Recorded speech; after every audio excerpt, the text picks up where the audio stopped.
Anda bilang, seperti Mbak Nana bilang, take it or to leave it. Kalau dalam bahasa yang mereka bilang, kalau Anda tidak bisa memenuhi target ini, ya Anda keluar, Anda quit. Dan itu di swasta tadi Pak Budi menggambarkan, kalau Anda tidak mampu ya quit. Nah, permasalahan di kita, manajemen ASN kita selama puluhan tahun ini belum sampai ke situ. Nah, saya sangat senang dengan arsitektur human capital ini, dia sudah mulai mensyaratkan prasyarat-prasyarat tadi ya, yang dipraktekkan di tempat lain yang lebih profesional. Artinya kalau Anda cakap, silakan berkontribusi. Organisasi akan memberikan banyak reward kepada Anda. Tapi kalau Anda tidak cakap, you pilih, you keluar atau you dikeluarkan. Nah, ini hal yang tidak mudah ya. Saya membayangkan bagaimana teman-teman saya ASN yang tidak biasa bekerja secara responsif itu tiba-tiba mendapatkan perlakuan seperti itu akan sangat sulit. Tapi saya katakan di awal, dunia sudah berubah, sudah berbeda dengan cara yang dulu. Mau tidak mau kita harus melakukan perubahan. Nah, ini saya di lingkungan saya kerja saya kecil, saya selalu mengatakan itu, bahwa tidak boleh lagi kita bekerja bisnis usual ke depan. Pemerintah akan semakin sangat saklek. Ini saja contoh yang barusan Pak Presiden rilis. Pokoknya ASN yang bolos 10 hari dipecat. Ini sudah mulai keluar kan ininya Pak Presiden. 10 hari bolos tidak ada kabar. Karena apa Pak Budi Madana? Ternyata alhamdulillah ya tidak di daerah kita. Saya bersyukurnya itu tidak ditemukan di kita. Tapi di berbagai daerah lain ada ASN yang 100 hari tidak masuk kerja. Tapi dapat gaji. Coba Bang, kan memang tidak lucu. Ada orang yang memang kerjanya sampai di kantor ya tadi ada, kalau saya membahasakannya parasit. Tadi kan noise ya, si pembuat noise itu. Kalau saya parasit.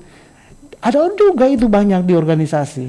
Nah, akhirnya apa? Memang mereka ini harus diadres dengan secara spesifik agar tidak menjadi pembuat onar tadi yang noise tadi itu. Sehingga kalau saya membahasakan dengan kawan-kawan, kita ini lagi menciptakan sebuah gelombang ya, gelombang kecil.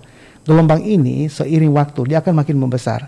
Nah, Anda akan masuk di dalam gelombang itu beresonansi makin membesar atau di luar itu. Kalau di luar itu Anda akan terlempar. Karena kita akan terus membesar dalam gelombang perubahan. Kalau tidak, ya yang rugi sendiri. Alhamdulillah respon kawan-kawan semakin hari semakin bisa menerima ini. Dan ya alhamdulillah kita bisa Nah, ini akan kita coba tularkan ke depan ini.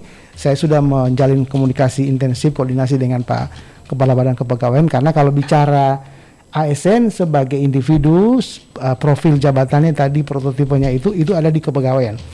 Mereka tahu betul nama, kompetensinya sekarang bagaimana. Posisi saya lebih kepada penguatan dalam konteks menuju budaya kerja yang baik. Nah, ini kami saling berkoordinasi, termasuk nanti dengan Badan Diklat. Nah, saya sangat menarik ini, nanti mudah bisa kita bicara dengan Badan Diklat bagaimana coba membuat semacam sharing experience ya. Misalnya kami beberapa personal berkunjung ke BI, misalnya ini Mbak Nani, ini ada baru kepikiran ini tadi juga. Misalnya kita, dulu saya pernah ada kegiatan misalnya keluar, misalnya waktu itu pernah ke Jepang. Kita dibawa ke satu personal board di Jepang, Badan Kepegawaian. Jadi kita belajar di sana bagaimana mereka mengelola. Nah, di tingkat kita sekarang mungkin hari-hari ini bisa kita coba Pak Budi bisa bicarakan. Misalnya kami akan mencoba melihat bagaimana Pak Budi di sana ruang kerjanya, suasana kerjanya teman-teman di sana, sehingga ada pembelajaran langsung.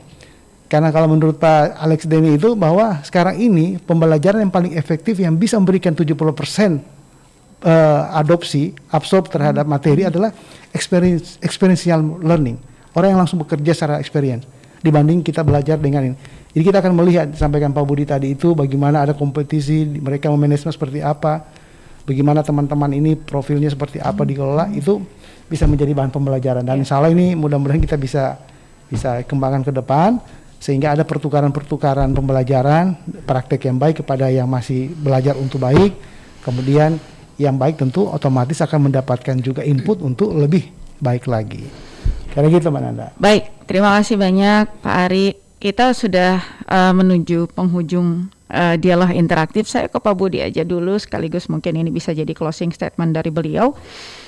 Pak Budi mungkin bisa kasih masukan juga ke sahabat RH, terutama untuk teman-teman ASN yang ada di Provinsi Gorontalo, agar supaya teknologi yang semakin berkembang saat ini tidak menjadikan mereka juga ikut dalam tim rebahan, Pak. Ya, mungkin ini ada ada sedikit motivasi, jangan sedikit ya Pak, banyak motivasi dari Pak Budi apa yang harus dilakukan nih teman-teman.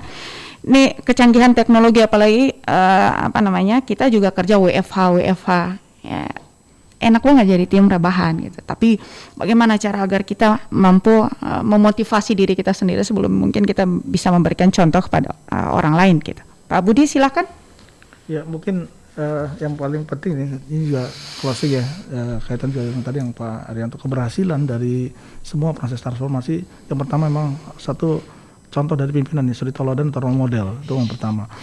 Yang kedua adalah setting target yang harus jelas dan disepakati oleh yang memberi target sama kita yang menerima target tadi. Mau KPI istilahnya atau IQ atau program strategis atau apapun, nah itu harus disepakati bersama.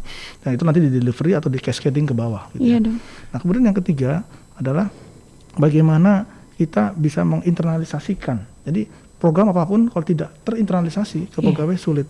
Termasuk tadi ya jenis-jenis pegawai yang tadi ada yang mungkin noise atau yang mungkin bisanya hanya mengeluh atau malah apa sih gitu dan sebagainya lah seperti itu ya, yang negatif ya, itu negative thinking.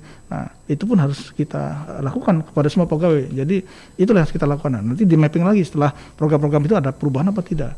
Nah, itu menjadi penting, mana yang bisa tetap eksis, mana yang memang ini ya ada tadi ya golden second atau apa. Kalau golden second kan ditawarin Bapak mau pensiun dini atau mau lanjut, tapi ya lanjut ya nggak bisa maju-maju begini terus kan, seperti itu.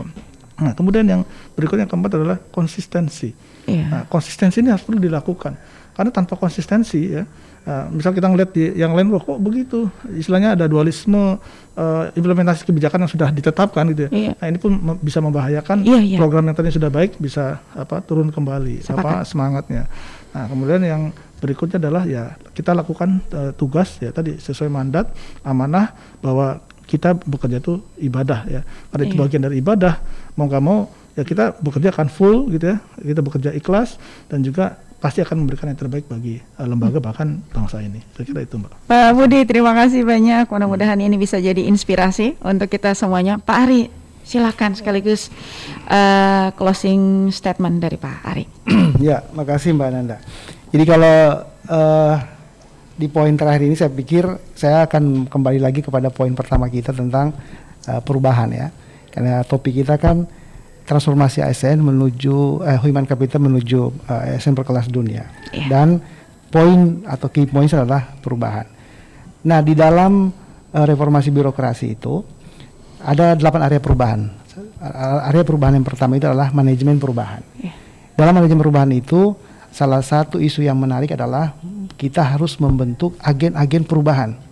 Iya dong. Jadi agen perubahan ini yang mesti ada di sini. Nah kami begitu hadir bironya langsung kami berkirim surat ke OPD untuk segera menetapkan agen-agen perubahan. Itu pada level karyawan.